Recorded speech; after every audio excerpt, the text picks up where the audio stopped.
Do you ever get bogged down by the expectations, sneaky expectations that you set up for yourself for no reason? And then you have a situation when you're like, oh my God, I had an expectation for that. And I had no idea that I did that. And it kind of ruins your moment and it takes away your presence. This episode is for you. Hello, my beautiful, gorgeous dance baby, and welcome to another episode of More Than Dance. Today, we are talking about moments in life that we are fully not prepared for them to take a wild turn, and how it leads to expectations and how it leads to our readiness for the reality. So we all have some moments in life where we are excited about and things are happening. You might be sitting there right now dreaming of your first dance class and preparing yourself in the best way possible. You're doing all the research, you're getting the outfit ready, you're looking online, you're making sure that you're fully prepared. And what you're not prepared for is the unexpected. And this theme comes up so much, and it's annoying to have this theme come up because it's the reminder to not have your expectations set. And logically, that makes so much sense because we know as divine individuals to not set our expectations too high. Separate note, that's a funny thing to say when you're also trying to be an optimistic person. So it's like, don't set yourself up for having your expectations too high.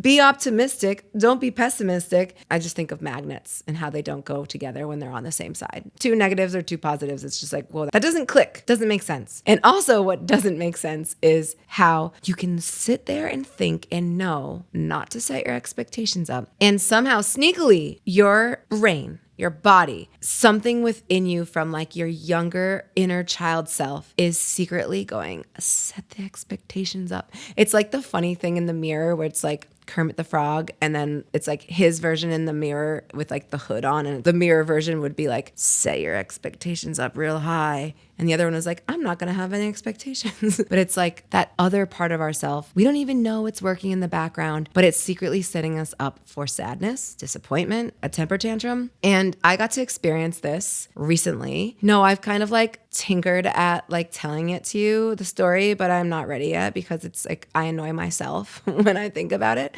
So I'm going to just say this right now. I had an expectation and I didn't know it existed. And when it came to life, I realized, wow, I really had an expectation. And then logically, I can think about the fact that, oh, that was an expectation that you had for yourself. And then I was still upset about it. And like, I'm currently, as I'm speaking to you, I'm at the point where like, I've turned it around a little bit and I'm also still like in it, where I'm like confused at the point of like, how can I sit here and logically know that this is an expectation that was not met, but I like set my expectations up and I didn't understand the unexpected. And how can I sit here right now and feel upset by that when I know it? And it's because emotions hit you differently. And that's what we're going to talk about today, because we're going to flip it back to you. Eventually, I'll tell you this story. I'm sure it's fine for me to share. It's just like, until I really have more time to reflect, I think I'm going to keep it in my head for now. So you're thinking about coming to dance class and you have expectations. You are going to think, this is hard.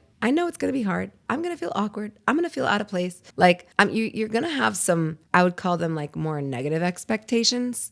You might have some positive ones like, oh, maybe I'll do really good. Or maybe I'll remember something from like my former childhood dance recital that will help me. So you're going to have a slew of different thoughts. When you get there, you're going to be blindsided the way that I was in this current situation. And boom, like volleyball into your face. Or like, I guess the dance equivalent to that would be like a heel going inside a bunny loop and tripping over it. That would be the dance equivalent. So you get there and you're like shocked with how much you don't know. Like you did not expect to not know so much. You did not expect for it to feel so hard. You did not expect your memory to be as, I'm gonna use the word weak. I like that word for memory because memory is a muscle. You did not expect your memory to be so weak. You didn't expect that there would be so much detail for one stance. You didn't expect for everyone around you to be so good. Here's what you maybe expected. It to be hard, you to feel awkward. You might have expected you to have fun, laugh, learn something, and then you get surprised by everything else that comes with it. So like, whoa, there's a whole world of dance that I get to learn. Or, wow, I thought I was going to be able to learn this more easily. These expectations can ruin us because We aren't prepared with the first aid kit for them, or when you're like going on a hike, the survival kit. You don't have the survival kit for them. Like you need a Band-Aid? No, you didn't bring one. So what you would need to bring with you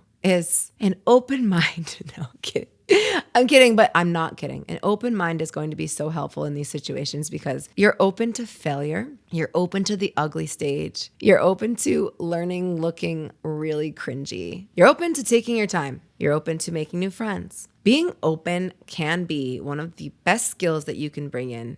The best things to put in your survivor toolkit when you're coming to dance. I have told you this before. I'm learning how to sew. And if I could rate my openness to what I'm learning, it is so open. Like it is 12 centimeters dilated.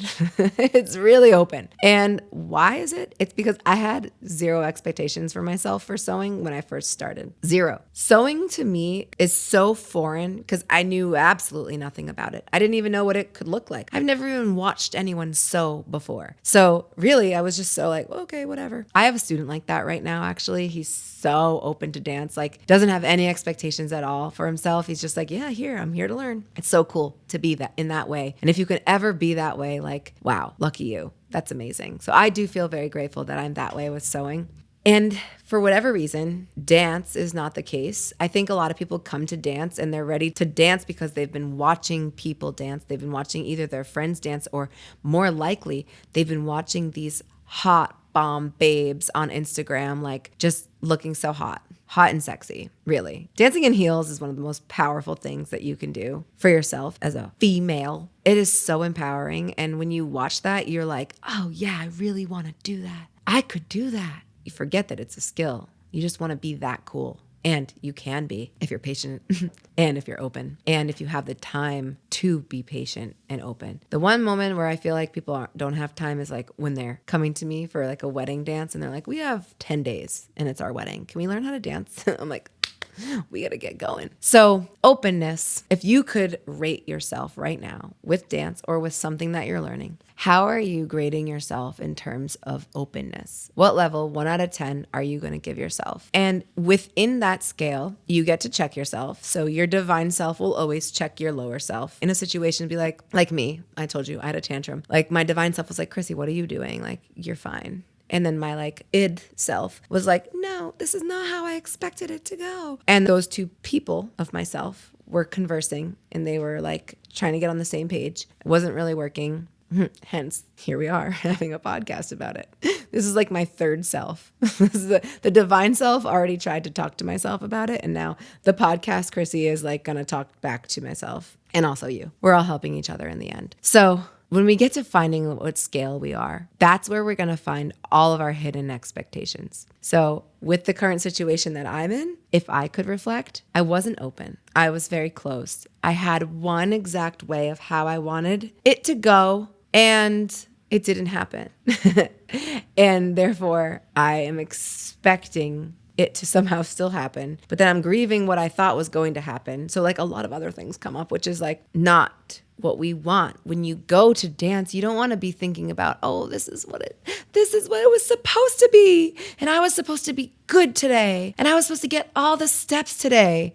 It's not supposed to be like that. And if you got to check in with someone who was like a level 10 open, they'd be like, oh, that's not how it went for me. It went like this for me. And it was like, whatever, it was okay. You know, those people, like, I feel like they're like no worries people, like, oh, whatever. They would work at like some type of grocery store, like, oh, Trader Joe's. Yeah, no, it's okay. No worries.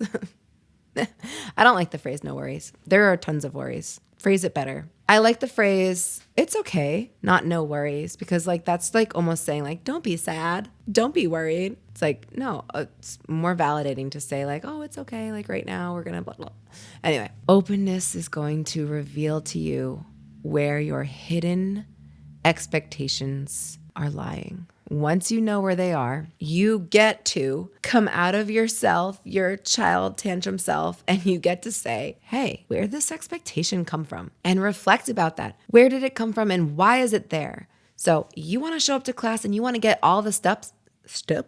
You want to get all the steps? Why? Well, we know perfect doesn't exist, so that can't be a reason. Because you think you should be able to get all the steps? Why? you're a brand new beginner, or you like giving yourself a grade off of a rubric that wasn't even given to you. I'll have people tell me, I didn't do good in class today. And I'll say, who said? And they'll be like, oh, me. Like, I didn't get all the steps. I'll be like, surprise, like that wasn't on the rubric. Like, we weren't looking at those today. We were looking at your attitude in class. We were looking at how often you smiled in class. You smiled 87 times. So actually, you got an A. Expectations and the sneaky ones are not fun, and they can ruin and damper a really exciting time. So as you're learning dance and as you're coming in, and we know how much work it takes to go to dance. It's raining right now and we got dance in a couple hours. I know people are already like, ooh, it's raining. And they might be like, could stay home. My dog's looking really cozy on the couch. Could go for a snuggle. There's a nice new episode of blank blank out. I don't know what's new right now, but there's moments that just pull you in to where you currently are. And that's why your life isn't changing. So already you can be giving yourself such applause for doing what it is that you're doing, which is coming. That's an A. You get an A for showing up. Get an A for effort. I like giving out A's. And I like giving out C's too. We'll get to that later. Not in this episode though. What you want to protect yourself from is spoiling the moment for yourself. So when you're arriving and you're doing all of that work to get there, and then you're in the process and you're bashing yourself for not being perfect, we get to rewrite that. So the more open that you can be, the less expectations that you will have, and the less disappointment you will feel, because you'll be rewriting what's possible. I know this is very much easier said than done. And this week, you and me, we're going to work on this because we can, and we want to be better, and we want to level up, and we don't want to throw tantrums, and we want to continue dancing, and we want to continue with excitement in whatever it is that we're doing. So when we master letting go of these expectations, we're mastering the ability to relieve ourselves from disappointment that comes from unmet expectations. And in a one-word summary, what that is freedom, because you're not bogged down by the way it should be, the way it has to be, the way I envisioned it, and you feel the freedom for it to be however way it is. And that is alleviating a lot of stress. I know with sewing, like there's no expectation. There's no expectation, really. I mean, I'm working on some things right now. And my teacher today goes, you should probably redo this. I was like, I'm not going to do that. I'm going to leave it the way it is and see what happens. She goes, okay. I was like, yeah, my mode in life is get the F there. And like, I know it's not perfect. I can see getting the F there in every realm of the world. I thought you couldn't get the F there in sewing, but you can. And I'm doing it. There's basically like a seam that's like totally off. And she's like, you should probably fix this. Yeah, I'm not going to. I'm going to see how it turns out without it. Probably going to be B work. And it's okay because I get to change my expectation. I didn't have to do this because I never had the expectation that I was going to be an A+ sewer. I had the expectation that I was going to learn how to sew. You might have the expectation that you're going to be an A+ dancer. I'm sorry, when you first start in your first lesson, I hope that's not your expectation. I hope like maybe you give me at least 3 years of working with you before you want to be an A+ dancer. It's reality though. And this is where we like circle back to like, but be optimistic and I'm also like, be realistic. Like you're going to take a skill, a brand new skill, get the reps in, get working, but you're going to get way better reps in without those disappointing expectations. Your reps are going to be so much more fulfilling for you, if they're full of praise for yourself and excitedness for yourself, and not like you didn't do it that good and you could have done better. The learning process is such a roller coaster. It is so interesting, isn't it? Again, logically, we can understand, okay, it's a learning process. Emotionally, it's like, I didn't know it was going to feel like that. Wow. And then we get to adjust. In summary, relieve yourself from your expectations. Find the sneaky ones. See what you can do to like remove them, like do a purge of your expectations. Let yourself have fun in the learning process and flip it. Flip it to like, oh, this is not how it thought it was going to go. Well, how is it going? What's going really well? See what you can celebrate. Lastly, know that there's no true avoiding this, because as much as we don't want to have expectations, they will come up out of nowhere and bite you in the A, and we just won't know where they came from. So know that it's just part of life. It's going to happen, and we get to do what's in our control, which is to diffuse them, push them off, and turn to gratitude and celebration for what it is that we are doing. So I hope that this is helpful for you. I know that you are working so hard on your dance journey, and I want you to know that these things come up for everyone, not just you. There are moments where you're going to be on the dance floor and it's going to feel so stressful, and you get to be the one that takes it down a notch and get like face to face with it. Like, okay, well, why does it have to be this way? Oh, it doesn't. That was just my expectation. But bam. And you're already learning it and you're already figuring it out. So I hope that this was helpful for you. And if it was, it would mean the absolute world to me if you shared this with someone who dances, someone who needs to hear this message, because helping someone with their dance journey means helping someone with their entire life. So thank you so much, and I'll see you on the dance floor.